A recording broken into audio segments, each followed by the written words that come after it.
Hi, this is John Barnes, and you're listening to Kop On.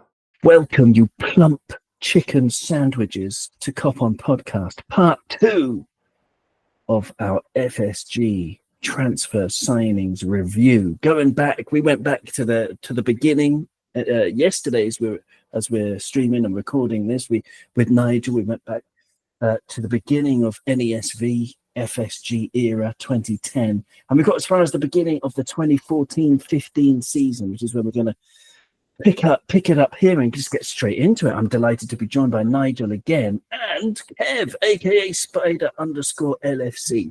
So the 2014-15 season, to give you the context, the winners of that season were Chelsea, and they signed in the summer Cesc Fabregas from Barcelona, Diego Costa from Atletico Madrid, Felipe Luis, very highly rated Atletico Madrid player as well, and Loic Remy, who I think if he hadn't been injured, he would have proved himself to be a real Premier League top player, a top player, as they like to say. They like to double it down, top. We could put it 3 times, top player. But no, unfortunately for him, injuries blighted his career. So there you go. Liverpool, on the other hand, 14-15, we sold Luis Suarez on the back of finishing second, and we brought in, sorry to tell you all of this, Ricky Lambert, Lazar Markovic, Dejan Lovren, Divock Origi, good one, he returned from loan or something according to this, Javier Manquillo, Alberto Moreno, Mario Balotelli, and Adam Lallana, and Emre Can. So we had a massive splurge, and it's very interesting which ones of those were parts from the transfer committee and which ones were Brendan Rodgers. But I'm going to start with Balotelli because they say, like I mentioned yesterday, Nigel, that Sami and Nasri, I had the pleasure of watching a Liverpool game with Sami and Nasri, and he was very open about having a chat with me. But I did get the impression that, he was of the opinion, like lots of professionals are, that, that the general public, Johnny fan, or Jean-Pierre the fan here in France, doesn't know F all about football, and that is a pervasive thing but I just wonder if we sometimes the clubs can actually listen to the fans, because we're not freaking idiots, are we, Nigel? And Mario Balotelli from the outset was clearly, to everyone involved, almost everyone, there were some Balotelli fanboys, he was an absolute waste of time, a waste of a transfer and desperate measures. And he was disruptive, and he was just like completely the wrong player, wasn't he, Nigel? Yeah, a legend in his own lunchtime. Yeah.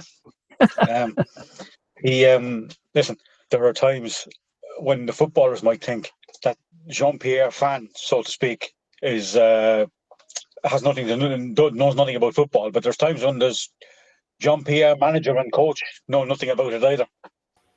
Absolutely. Oh, yeah. I put a picture on the screen. Look at him. Look how moody he is. He had that assist, Kev, his one assist of the season, the most famous assist in Premier League football for Aguero to win the league with the last kick of the game. But that was his only assist all of that season. And then, so we signed him off the back of the following season, where he just wasn't setting anything alight apart from fireworks in his own house. So at the time, do you remember feeling as desperately disappointed as me, or were you perhaps, on the Balotelli, well, we'll give him a chance, maybe there's a player there somewhere, because that's what Brendan obviously thought? No, it was Torres gone and Andy Carroll coming in all over again. For me, it was just, what are we doing? Why are we buying a guy that doesn't score many goals, who's an absolute nightmare in the dressing room, who lives in his own bubble? And I don't even think he realises that he lives in his own bubble most of the time. He just is who he is. He was never going to change. But having him at a club like Liverpool outside, it was like Manchester City in recent years had that reputation of bringing in these kind of maverick outsiders that could play ball. just to cause an upset. You know what I mean? They brought in Robinho, who didn't even realise what Manchester club he was at, and you know, all of these kind of guys over this period of a few years. It's only when Pep really came into the club that City started balancing the ship a bit and actually getting in some high quality players outside of like Vincent Kompany and those that were there, and Fernandinho that were there already. But before that, it was just, and Liverpool, yeah, it was just nuts. But Liverpool as a club should not be going near any players of like the Balotelli ilk or the what's the man's name? Icardi, so whatever you call it, the Italian dude, the fellow who plays in Italy, Icardi. All of these type of players that have these type of egos and stuff like that have no place anywhere near a Liverpool football squad. Unless they can back it up, because that summer we were actually linked with Diego Costa, we've been trying to sign him for a couple of years, and he had a tremendous, arrogant, really combative ego. Of course he did. But he backed it up because he was a brilliant player. He was a footballer. That was the difference. So Diego Costa backed it up with a football as a footballer. Balotelli just jumped on his own bandwagon a small bit and then didn't turn up. Never made much of an effort on the pitch. Just did one or two things, linking up play. There's a reason why he was on the bench most of the time in the latter stages of his career. You know, he only started playing before and after City and Liverpool, really. Played a little bit, you know, when he went back to Italy and whatnot. But for me, it just wasn't a good show. I would have had Diego Costa in there. I mean, at least he was a striker that scored goals, that fought up front, he antagonised the defence. But he, you know, at the end of the game, he would still shake your hand. Whereas, you know, Balotelli would throw a strap and, you know, fall over his bib as he's walking out. You know, trying to put it on. But it's if he could put it on, exactly. He couldn't even put his own bib on the professional. That's exactly why he said it. You know, he'll fall over his own bib and his own bubble. Yeah, unbelievable. It was a nuts fight for me. And look, I appreciated Ricky Lambert would have jumped at the chance to come to Liverpool. He was a massive Liverpool fan. I was happy for him to come as long as we got another kind of really world class or almost world class striker with the amount of pull that we only had back then. You know, in that period. It obviously, you know, later on in the seasons and so Jurgen Klopp came in and the rest was history, you know, when it came to pull. So we're not quite there yet, but I still want to talk about this guy, Lazar Markovic. Oh yeah. Blimey. Nigel, do you remember the online buzz about Lazar Markovic? How he was going to be, you know, he was like the next best thing in Europe, and they even had interviews. I heard interviews on various, I think, podcasts or something of, you know, journalists from wherever the heck we signed him from. I will double check that. I can't remember. We signed him from Anderlecht, Benfica. Yeah, and I remember journalists, you know, from Benfica saying how he was gonna, you know, he was going to be a £60 million player, you know, even at the time, one of the best in the world. And it's just like, you know, don't believe, what did Lou Reed say? Believe none of what you hear and half of what you read, or something like that. Half of what you see. Believe half of what you see and none of what you hear. And that was surely Lazar Markovic, wasn't it, Nigel? Well, do you remember your feelings? Not really, no. You don't remember anything. As forgettable as the last thing that you forgot. Okay. My feelings on Lazar Markovic's Liverpool career was the day he got sent off in the Champions League, I think, or the Europa League, when he put out his hand and he connected with the guy's eye, and he ended up getting sent off very unfairly, mind you. But that's about the size of his Liverpool career, I think. Absolutely. And staying with you, Nigel, on Ricky Lambert, I've got his stats on the screen now. I mean, his Liverpool debut came on the 17th of August. He had 36 games in all competitions for Liverpool, 3 goals and 2 assists. It's another one. I mean, Kev said he was happy for Lambert to join as a backup, but I wasn't. I don't know. It's just like, you need pace. It's the same thing. It's the same reason, even though Harvey Elliott is a much better footballer, but it's the same reason for me that he shouldn't be in the attack in the front three of Liverpool, because you just need pace to be able to play there. I don't know. Think about Ricky Lambert. Were you optimistic at the time that he was going to do something good? He done okay with before that. There, I wasn't happy for Ricky Lambert to join. I was only happy for the fact that he was coming to his boyhood club. You know, that's all it was. Yes, I definitely didn't want to stay. Level, I didn't want Ricky Lambert to join. Just to get that. I'll give you a little bit of context.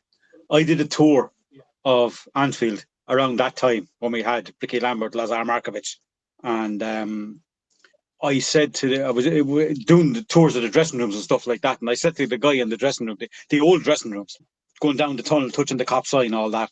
And I said to the guy, where did Kenny Dalglish sit in the dressing room? And he said, oh, over there in the corner. And over my head, there were kind of jerseys of Ricky Lambert, Lazar Markovic. And I remember saying to one of the lads, now I'm not sitting in Ricky Lambert or Lazar Markovic's corner. This is where Kenny Dalglish used to sit. So that'll give you a bit of a context of where that kind of thing was going. Yeah, so it just didn't happen for either of them and a lot of others at the time. Absolutely. It was a busy summer, though. It was really, really busy. The next player I want to talk about is Emre Can or Jan. I'm not sure how to pronounce it. I don't speak any Turkish. It's Chun. Chun. Oh, yeah, Emre Chun. Yeah, Emre even though there's no U. Yeah, even though there's no U in it. Yeah, it's Emre Chun. Yeah. All right. Good one. Oh, nice knowledge, man. Have you spent time in Turkey?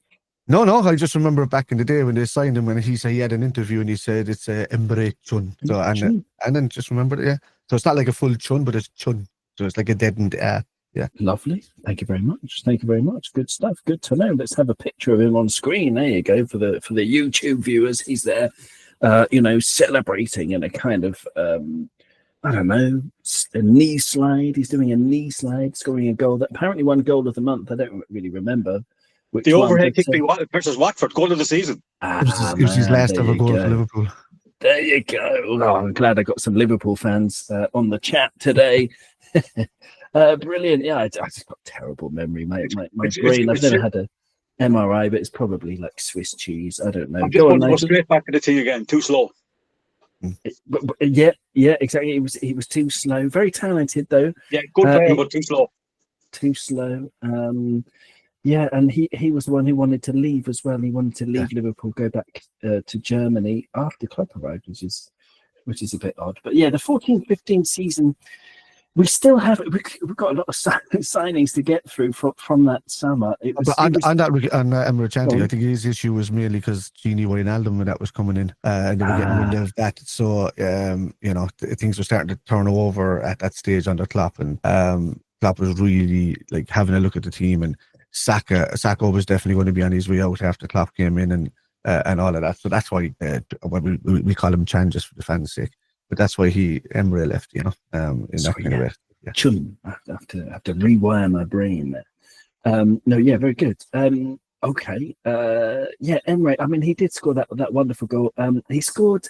He put in. Was it the cross? No, he scored the goal. He scored the goal from a Firmino cross in the Champions League qualifier. That was obviously a couple of seasons later, when Klopp said, "That's football." On the sidelines. That was a very, very memorable moment, even for me.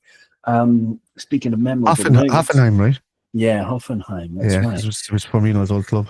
Yeah, exactly. Nigel, speaking of great memories, Dejan Lovren. When you look back, it's a mixed bag, his Liverpool career, but you can choose to focus on the positives, can't you? That goal against Dortmund, rather than his performance against Tottenham in that first half when we got spanked 4 or 5-0 or whatever it was. I'm not sure I can. That Tottenham thing, my God, what a debacle that was. But he did it too much. That's the problem. He did it too much. There were far too many poor performances. He scored a couple of important goals. He scored a brilliant goal against Dortmund, as we know. There were a couple of other things, but you couldn't trust him. You simply couldn't trust him when he was playing, especially when he was playing alongside Sacco. I mean, that's the thing. I mean, next to Virgil, when Virgil finally came, he looked like a world beater. You still couldn't trust him. But yeah. Somebody put it as you've got a certain amount of credit in the bank, and then when you've reached your limit of credits, then I don't know, every fiver and tenner that you take out of your bank hurts that little bit more. And with all the mistakes that he made, I don't know. He has people who defend him, but I don't know. Kev, was he ever really of the level of Liverpool, or was he sort of symbolic of this transition from, in the bigger picture, from Hodgson to the Champions League? He was worthy from his time at Southampton when he was partnering Jose Font, and then when they were parting together, I wanted Font, to be honest with you, out of the two of them, but But Lovren was a good player. He was a good tackler. He was a good interceptor. All that. What Liverpool didn't see at that time is because Southampton played that much deeper, is that he didn't have to step out as much. And because Liverpool played slightly higher, the minute he stepped up, every air ball was catching out Lovren, and he was terrible for clearing air balls or judging bounces when it came to the end of his Liverpool career. But we can't deny he was a handy enough defender. He just wasn't at the level that Liverpool required to win the league at that time.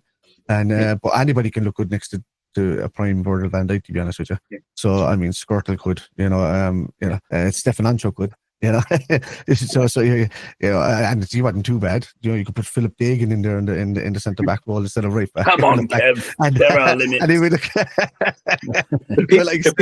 I know. I'm just trying to tell you. I'm trying to see when you're going to cut me off. Yeah, the people who were defending him were better than he was. Yeah. Yeah. No, I love it. He had some talent there. He was great next to Jose Fonte, and maybe he needs a good defender next to him. But no, air balls for me. I mean, that Spurs game was the judge of it, really. Kind of go through and the ball bounced over his head onto Harry Kane, and I'm like, what? How can you let that happen? This Spurs team is awful. We were just hammering them 4 and 5-1 the last couple of seasons, and yeah, let that happen. So for me, he was a front-footed defender who should have been on the back foot a bit more. He was too gung ho. He was, he would jump in, wouldn't he? Yes, as well as aerial frailties, but he was just like, I don't know. He seemed like such a nice guy, and obviously like an intelligent guy. He speaks lots of languages, and good friends with Mo Salah. He seems a positive guy and a good guy to have around. Really, I felt sorry for him with the criticism, but he was. I don't know. Basically, I give him he was a second half who couldn't read flight. Well, yes, but he had his merits. I would give him a sort of 5.5 out of 10. He wasn't horrible.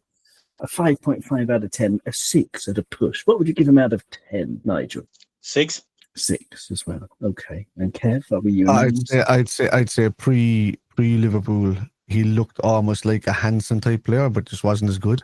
And then you could give him like a 7.58 out of 10 with them. But then he came to us and he was like a 6. Yeah. Okay. I'm going to move on to the next player from that list. We'll see if you can recognise the player from these stats. He made his debut for Liverpool on the 13th of September 2014. He actually played 178 games for the club with 22 goals and 21 assists. His win ratio, Adam Lallana, bingo. 178 games, 22 goals, 21 assists. Sums up exactly why I would have sold him far sooner. I know, great guy, wonderful trainer, excellent to have around the squad, and these kind of things, maybe they're priceless, but we spent a lot of money on him. We spent 25 million, which at the time was a heck of a lot of money. And John Gibbons, for me, had a line that just has stuck in my head for many years about Adam Lallana. Is if football was played without goals, then he would be the best player in the world. Because he had tons of technique, but absolutely no guile and vision for the final pass or the final shot. Occasionally, the Norwich thing, he got in the box, finished it off. Lots of good memories. I have absolutely nothing against him. He was far from being an idiot. He was a nice guy, but I know lots of nice guys, and they don't all deserve to play for Liverpool. Where do you stand on Lallana, Kev? Very, very, very gifted footballer. I thought Lallana was probably one of the most gifted footballers with his feet since Matthew Letizia at Southampton that time. The ball would just sting to his feet. Great, as you said, there was no kind of end product. But I think even though we brought him in, we never really played him as that number 10 role that he should have played in. That he was linking up with the players. The false nine wasn't really introduced yet until Klopp came in, and I think at that stage he was too injury prone to get back into the team, to even get it going. But I think Klopp would have loved him in his prime, playing like a number 10 kind of, or just off the right hand side of a false 9 and play that way. But Adam Lallana, a gifted footballer, injuries caught up with him, but I think, you know, if we go through that whole period of Liverpool in those years, it was, I would call it the injury saga, you know, that just happened from one injury-prone player to another. You know, Adam Lallana to Keita and to Oxlade-Chamberlain and to, you know, Daniel Sturridge before that. You know, just these sick notes really that were just infested in the Liverpool squad for such a long time. Yeah, interesting stuff. Interesting stuff. If you're watching on YouTube, please like, comment, and subscribe. I will have a look because I haven't even seen the comments, because as usual I just press go and I'm not even sure if anyone's watching, but if you are watching, hello, and I'm going to look at your comments now. And if you're listening on the audio feed, you're very, very welcome. Of course you are. Get in touch, koponpodcast@gmail.com. If anyone wants to support the channel, you can. We do have a Patreon page. That'd be really kind. But we're going to keep moving. So at the end of the 14-15 season, of course, we finished 6th. It was Steven Gerrard's last season, and who could forget the Stoke City hammering? And it was so miserable what happened that summer, wasn't it, Nigel, with Brendan Rodgers allowing his entire team to be sacked but staying on. That still annoys me, to be honest. What about you, Nigel? Do you remember your feelings after that Stoke game? Oh, yeah. I remember ringing one of my friends and saying that he should not be allowed back into the dressing room after that, meaning the manager, getting absolutely trounced on a Legends final game by Stoke. He shouldn't have been allowed back in the dressing room. There was an absolute disgrace. Rodgers was out for himself, all right. I remember Colin Pascoe going, and I remember whoever else was there going as well. And how much longer are we going to put up with this guy selling our best players and buying lads who are substandard? Just not good enough, basically. Nigel, do you know what the worst part of that whole debacle was? Is that Stoke City felt so bad for us that they let Steven Gerrard score in that game. They could have caught him, they could have tackled him, but they just left him saunter through. They just kind of went, okay, and just left him score. And I say that to this day. It was like, I don't even think Stevie would ever want to score that way, but he took it, you know. But yeah, terrible game. I mean, absolutely, and it's still. I can sense you're still angry, like I am. Both of you still annoyed about that one, but things have gone well since then. Let's focus on that. Brendan Rodgers, of course. Well, that summer, the summer before the 15-16 season, which famously was won by Leicester City. Let's talk about Leicester signings before looking at Liverpool ones. But so Leicester, having narrowly avoided relegation, they bought Christian Fuchs, great signing, brilliant left back. Shinji Okazaki, who was a utility player striker, wasn't he? He was like one of those, played with his heart, played with a wonderful spirit. And they bought Johan Benaluan from Atalanta, who I don't remember. Gökhan Inler from Napoli, who I vaguely remember. Nathan Dyer from Swansea City on loan. But the big one was N'Golo Kanté. Now, at this time, the summer of 2015, I had started teaching at Paris Saint-Germain, and they had a few people in the coaching staff who would have long discussions about football. What a wonderful job. I got paid to talk about football with people who knew a lot more than I did. But again, going back to the Johnny Fan thing, doesn't mean I know nothing. Sorry, it was actually the season after, excuse me, when Leicester had just won the league. And I had some inside information before N'Golo Kanté joined Chelsea that he was on the market for 20 million.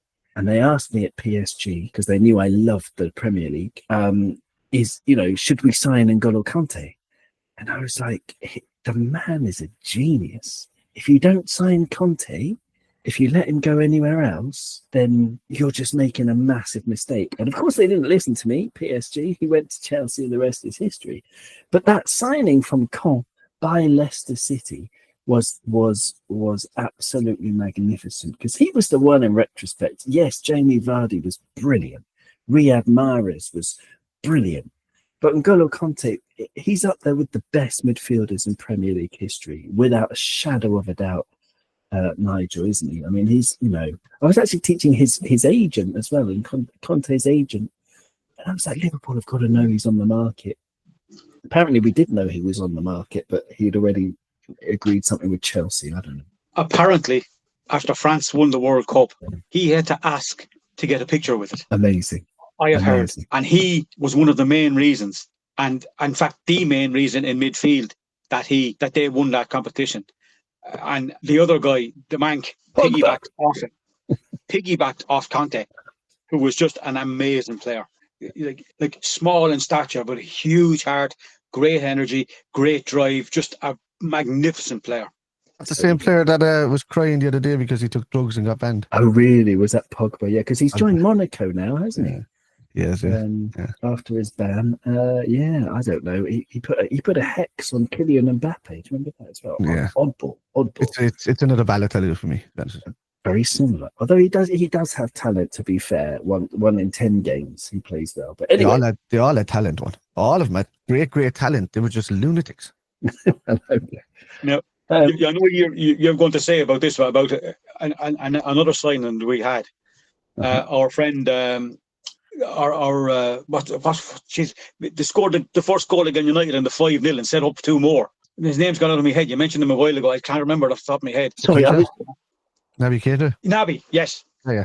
You remember Pogba nearly broke his leg when we were 5-0 up in that game at Old Trafford when Mo scored the hat-trick. Yeah. And basically snapped him in 2, and then he ended up nearly going off on a stretcher, and Pogba got sent off, and we took the foot off the gas at 5-0. We could have beat them 10-0 handy. Ronaldo should have been sent off in that game as well. Yes, he should. He kicked the ball at Curtis Jones. Yeah, that's right. But I'm just saying about Pogba kicking Naby Keita that day. He nearly broke his leg, and Naby Keita had his best game for Liverpool that day. He was outstanding that day. And it was just like this tug comes on the field and thinks he can get away with this stuff. That was the problem. He thought he could do whatever he wanted, but he couldn't. Excellent stuff. I'm on YouTube. I found the comments on YouTube. People are there and listening and everything, including you, Kev, which is an excellent insider trading. Gary Richards is in the chat. Hi, Gary. Great to have you with us. He said Brendan learned FA under Jose Mourinho. Well, he learned to be arrogant, if I can say that. I don't know. A bit harsh. Excuse me. There you go. But tally ho, Gary. Great to have you with us. Alan C is in the chat there. We were talking about, Brendan Rodgers. He was a fake. He got lucky to nearly win the league. Very strong words from Alan there. But we know where you're coming from, Alan. Absolutely great. Thanks for joining us. And Douglas is here from the Dugout Football Channel. Why we signed Balotelli, I'll never know. Rodgers had some weird transfer decisions. 1 PL goal for us versus Spurs in a 3-2 win. And that was just a mad window. It sure was, Douglas. Absolutely. And Mustafa was joining us earlier, and he's talking about the present day. We need to get Gahey, Isak, and Hato, and Liverpool will be ready to go. Thanks for joining us, Mustafa. And I think Gahey, Isak, and Hato is the dream. But I think all 3 of those players, there are interesting other options around for all of those. But no, thanks for joining us. Thanks for commenting. I was very, very surprised on about the arrogancy of Jose Mourinho, and even the follow through of Brendan Rodgers when he got a kind of slight ego as well. That first conversation he had with Raheem Sterling. That's not kind of the way to turn around and talk to the young player to kind of guide him on. You give him a stern talking to, but you don't do it because the cameras are around, and that annoyed me about him instantly. But in other ways, they learned under Bobby Robson, the 2 of them. If they're taking Jose Mourinho stuff, it was Bobby Robson, and there was no ego in that man whatsoever. I mean, he's one of the greats of world football history, and Mr. Approachable, Mr. Sit down and have a pint with. So I just don't know where they got it from, and it kind of surprised me ever since. Yeah. Brilliant. Yeah, very, very well said, Kev. Absolutely. So we'd spoken a little bit about Leicester City and N'Golo Conte, but going back to that, post Stoke City, finishing 6th, no Champions League football summers, the changes were rung in, and I get the impression that instead of trusting, because we also had Benteke we didn't talk about, but I don't want to talk about Benteke. It's kind of obvious what we're going to say about Benteke. He's just the wrong player at the wrong club.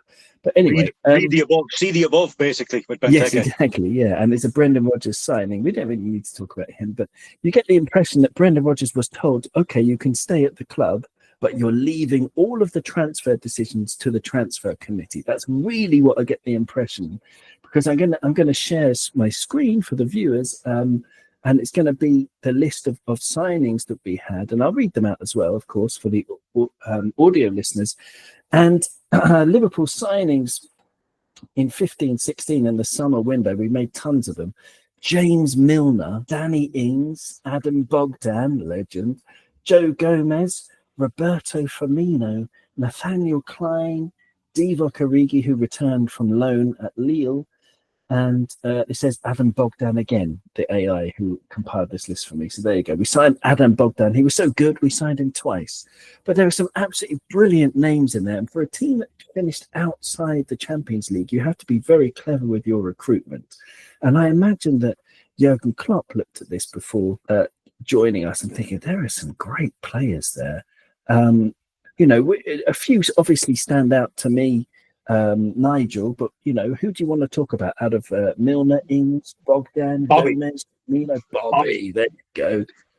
Pure and simple, because I'm sure you know this story that Klopp had said that he would have loved to sign Bobby for Dortmund or wherever he was, and the other fellow was playing him right back, hadn't a clue what to do, hadn't a clue what he had, hadn't a clue what to do, and it turned out one of the greatest players we've ever had. When you've got a player who can define a position, and Bobby defined the false nine, nobody will ever tell me any different on that. The reason there's a false nine is that man in the picture that you have right there, Roberto Firmino. There was a quote from Brendan Rodgers in his autobiography. I'll try and find it about Firmino. Have you seen it, Kev? We have not. No. Okay, let me try and find it. Because I just googled Bobby Firmino's had his sort of response to what Brendan Rodgers said. But okay, I'll try and remember it. Sorry, it's not going to be a direct quote. The first question was kind of out there in the air when you said it, because you're expecting me to read Brendan Rodgers' autobiography. Oh, I thought you got a signed copy. I thought you waited in the rain for an hour outside. That wasn't going to happen. So yeah, it'll be kind of hard job reading his name, to be honest. Okay, but apparently I haven't read it either. But I just saw the quote somewhere recently, and apparently he was talking about, because it was released just after, some book was released just after he got sacked. So he was talking about Bobby Firmino that same season and saying, basically blaming the transfer committee for buying all these useless players, which is why he got sacked.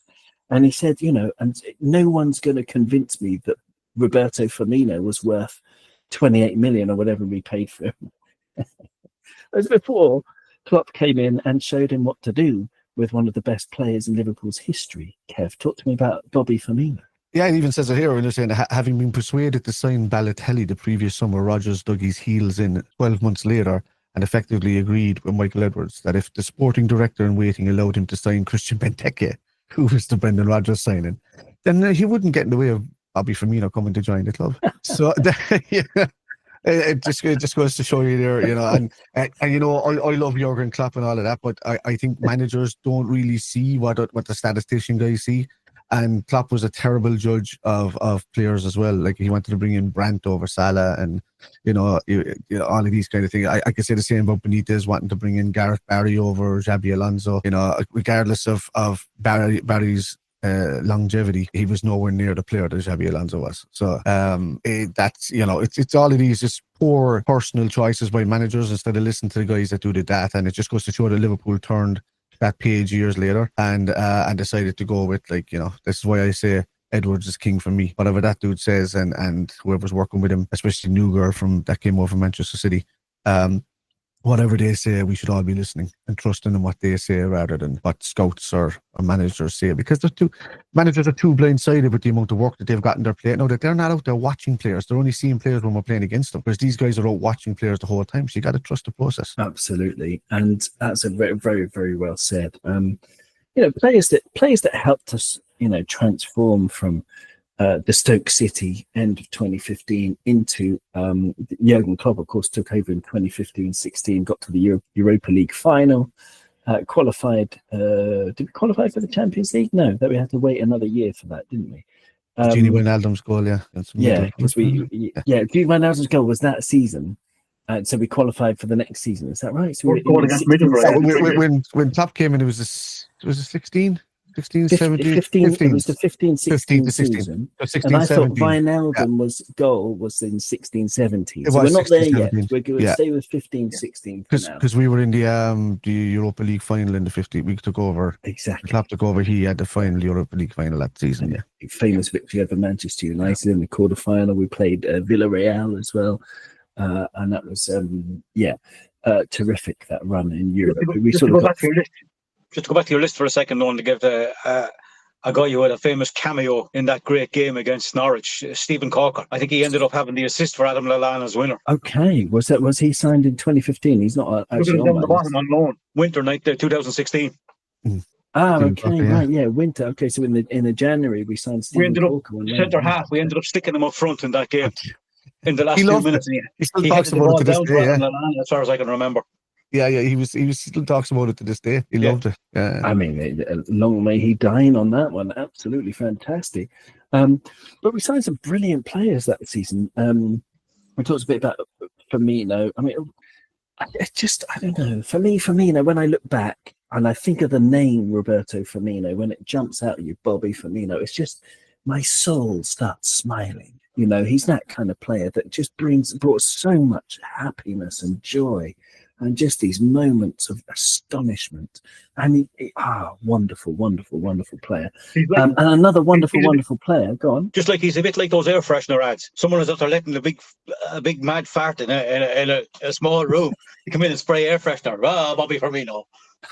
Well, okay. I mean, probably would have been the perfect advert for Airblade. Just Bobby coming in with the big shiny white teeth and just making everything smiley happy. Yeah. Well, I can't say I've seen those ads, but sold if Bobby Firmino's selling it with his big white teeth, as you're saying. But another great player we signed that summer then, transformative, off the pitch, on the pitch, absolutely brilliant player. Jimmy Milner, who will always be associated with LFC despite his Manchester City history. He did win Premier League with Man City, but bringing him in on a free transfer is up there with the best free transfers of recent times. Let's say of our lives, Nigel, because the contenders are Joel Matip, one of the most underrated defenders in history, and Gary Mack, of course, McAllister. And Milner. I think that's it. That's the podium of three. I would throw one more in there that, if you count him, would be more important than Milner. Milner to me is the top. If you're going to just count it as a free transfer, then it would be Matip and then it would be McAllister. It's just in that order. Okay. But if it was me, I would go Andy Robertson. He was almost free. He was 8 million. Yeah, pretty much he was free, yeah. And so in the initial setup and the fee, it was 8 million, unless Liverpool went on and won the league within the 2 seasons, then they would have gotten the 10 million. It wasn't within 2 seasons, it was within 3. So, initially we got Andy Robertson for free. Yeah, so we paid 8 million for him, and then they paid 8 million for Stewart. Stewart. That's right. So he went the other way, and that was the whole deal that was supposed to happen. And I think you'll see a similar deal if it happens with Núñez going one way and Osimhen coming the other way this season. It's these kind of deals that they want to say it's money, but then they put it down in the books as it was a transfer with add-ons. Yeah. And Edward seems to be very good at these deals. I mean, it's so exciting. I love having him back. This summer's been just so brilliant so far. I'm loving it. But yeah, Nigel, James Milner played 332 times for Liverpool, 26 goals, 45 assists, won the Champions League, of course, in 2019, Premier League in the season after that, the League Cup, the FA Cup, the FIFA Club World Cup, and the European Super Cup. A clean sweep. The thing about Millie was the player cost nothing. The mentality was worth about 50 million minimum. Absolute pure winner. Priceless. Yeah. And talking about with Henderson, we have to give him a lot of credit for demanding a lot from everybody. Henderson as captain, Milner as vice captain. Everybody was in line and working their butts off for the cause. Have you read his book? Anybody? Either of you? Yeah, I haven't. What did you make of it? I haven't actually got around to reading it yet. A very down to earth guy with a kind of a very kind of a nice self-deprecation about him. Doesn't take himself too seriously, but ultimate professional. The Ribena man, as Gary Richards says in the chat, of course. He was He was famously a non-drinker, so he used to celebrate with a Ribena. A bit too much sugar, James. Perhaps the sugar-free one. Who knows? But what Probably a the main player. reason why you're seeing James Miller get extra contracts at Brighton, and you're seeing him get, Mo Salah's getting extra contracts coming into his later. Mo Salah will keep playing up until he's 40. Ronaldo famously doesn't even drink Coca-Cola or doesn't even drink fizzy drinks, anything like that, or anything with a bit of sweetener in it. So it just goes to show you don't do these things, and your longevity of your playing career, skyrockets, and people are taking they're taking heed of that these days. Not many of them do go out and party. Or have these late nights. They get their 8 to 11 hours sleep a night, and they're absolutely. Yeah. I've got on screen just some 2025 James Milner photos for Brighton. Still looks in shape. He looks good. And someone who's exactly the same age in terms of who was born in the same year, maybe not exactly the same day, is a guy whose head doesn't even fit on the screen now. Wayne Rooney, 2025, who looks absolutely enormous. He's the same age as James Milner, as this guy. And, one of them is a complete embarrassment. And one of them continues to inspire. But there you go. That's just my opinion. Divock Origi. Let's talk about Divock before we move on from 15-16. As a signing, again, my heart's just gonna flutter because of Divock, Kev. What does he mean to you? Does he mean the world? Oh, yes. Life without Origi isn't football. Is that the way they say it? That's right. Yeah, exactly. Football isn't life without Origi or something like that. Football is nothing without Origi. That's it. Yeah, I prefer your version. Life is nothing. It's nothing without Origi. Yeah, without Origi. Yeah, I know he was great. Look, great servant to us. Was never ever going to be a starter for us.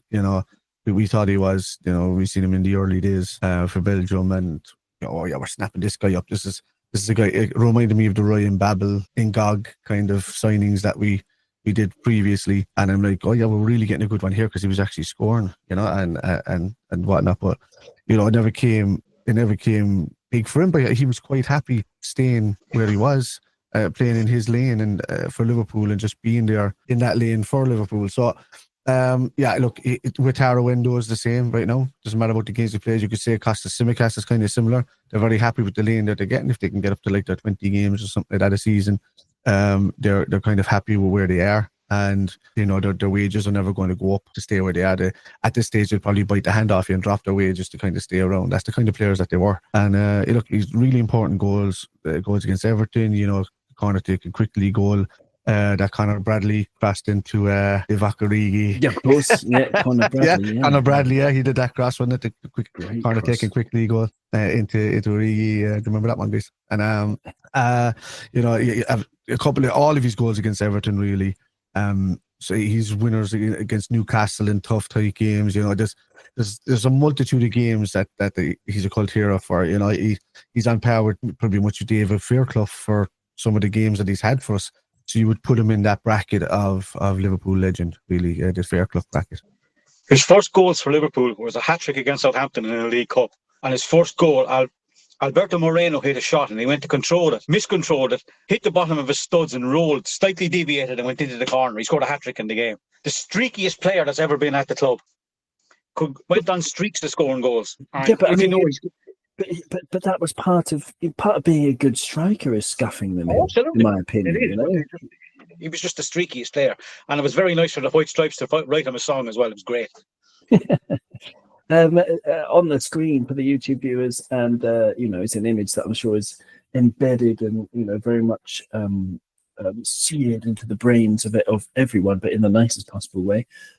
It's Divock Origi scoring that left-footed finish past Hugo Lloris in the Champions League final. That goal, that was a beautiful story because he had come back from injury. A lot of fans would have, perhaps sold him by then or something. I don't know, because he had a horrible injury. He didn't look the same player after, but Jurgen Klopp kept faith in him, stuck him on in the biggest game of all, and was rewarded with the clinching goal to win our sixth European Cup. Was the injury the Everton guy Clacker? Yes, Funes Mori, who absolutely destroyed it. It was absolutely horrendous, horrible.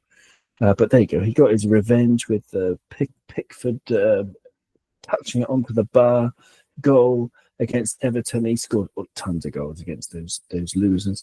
But this goal in the Champions League final was just, for me, the crowning glory of Divock. And he's someone who I would love to just sit down with a cup of tea and have a nice long chat about the footy with. Because, okay. So, what was I going to say? Oh, yeah. So, last thing then, for the last few minutes, because we could talk about it for an hour. I'm not going to, but that season, of course, 15-16, Jurgen Klopp became our manager. There were rumours circling before he joined.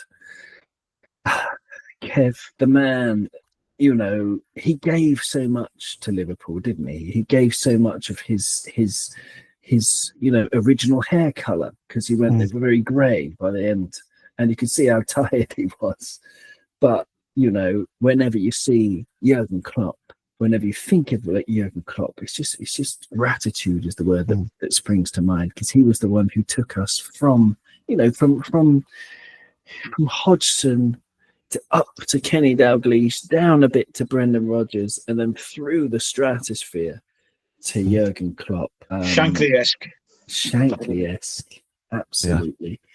Give me a few thoughts. What springs to mind about Jurgen? The ultimate man manager, the nicest control freak you're ever going to meet. Because he wanted to control everything in the club. He wasn't happy unless he was watching everything and doing everything, and that's probably what was to his detriment, really, because that's what tired him up mostly, because he was just so hands-on with everybody and every part of the football club, even including the youth squad, including everybody that worked in the building. Everybody says he was like a dad to him, pretty much from the get-go. Everything went through him. One of his, probably one of the main reasons, and they probably get along outside of professionally, Edwards and Klopp, but they clashed heads an awful lot over stuff behind the scenes to do with players and whatnot, and it was probably frustrating for both of them, but they still kept a good working relationship. And that's ultimately, even with the documentaries and all that kind of stuff coming in, I think Liverpool as a club and England as an area changed Jurgen Klopp's mindsets as he was getting older, because he was the guy that didn't want to be on social media. He didn't want anything to do with cameras. He didn't want anything to do with all like that. Now he's usually followed, online celebrity now, with his videos and whatnot. He said yes through the documentary. He said all that, he was famous for saying like that he couldn't imagine paying such an amount of money for a player. But I mean, in his defense, that was pre-TV right money market, when people were paying 90 millions for Lukaku's and Pogba's, which would be the equivalent of about 178 million to 180 million now, which is ludicrous money for players like them. And, and he was kind of right in that way, but, he couldn't foresee that the market was going to go up so much that 100 million was going to be where you would see around for a peak player these days, for the top class players, and, 80 million as a norm, 60 to 80 million as a norm. So by him, man, the legend, it took all of Liverpool fans into his heart. They took him in. He just lived and breathed what Liverpool was about as a club, as a fan base, as a mindset. He understood the city. We didn't have anybody really like him since Rafa and Kenny. Really, Rafa kind of took. You'd never expect somebody like Rafa to take the club so much to his heart. Being such a kind of straight-faced guy on the side of the pitch all the time, but he really loved the club and still does to this day. And, as Nigel put it earlier with Shankly, is very, very similar. And I've been saying it for a long time that, for me, Jurgen Klopp is Shankly, and there's a potential for Arne Slot to be the new kind of Paisley. And, he brought back that boot room mentality and this family unit kind of stuff where, people came together and spoke together, and, he created a seniority to look after the younger lads and all of that. But, yeah, legend for me. Absolute legend. Excellent stuff. And I think you've got to chip off now, do you, Kevin? I do. I have to go and collect the children for 1:30, so it's going to take me 10 minutes to get over there. So I do appreciate you guys having me on, and to the listeners at home, thanks very much. I appreciate you. Good luck, lads. Appreciation's all ours. So thanks, Kev. Thanks for joining us. And Nigel, have you got time to carry on, or you need to chip off? Or? No, I need to go back to work now as well soon. I think I'm in work for them, and I need to go back soon. Just want to say about Jurgen, the man who oil money couldn't buy, or couldn't beat, sorry. Yes. These oil clubs were just kind of taking over everything. And who were the one club that stood up and beat the oil clubs? in European Cup semi-finals for league titles. The only club that has done it, well, possible exception of Leicester, with the exception of Leicester City, is Liverpool under Jurgen Klopp. Totally. You're absolutely right. It's very well said indeed. I'll let you get back to work. Thank you to Gary. He's in the chat. He said Jurgen Klopp, the greatest German ever. Yeah, you haven't seen Florian Wirtz yet, Gary. We'll see if you still have that opinion at the end of the season. But thank you so much, Nigel. Hiding in the broom cupboard at work to do a podcast. Thank you so much, and thanks to all the listeners. Thanks to everybody. This has been part 2 of the FSG era transfers, and part 3 hopefully will be coming up tomorrow with a very special guest around about the same time. Keep your ears peeled on YouTube if you're on there, or if you're listening perhaps in 2054 and the world has ended, but you're clinging on to nostalgia by listening to Kop On podcast, then sorry about the world. Glad you're tuning in. We'll see you soon. Thank you so much, everybody. Bye bye. Thank you.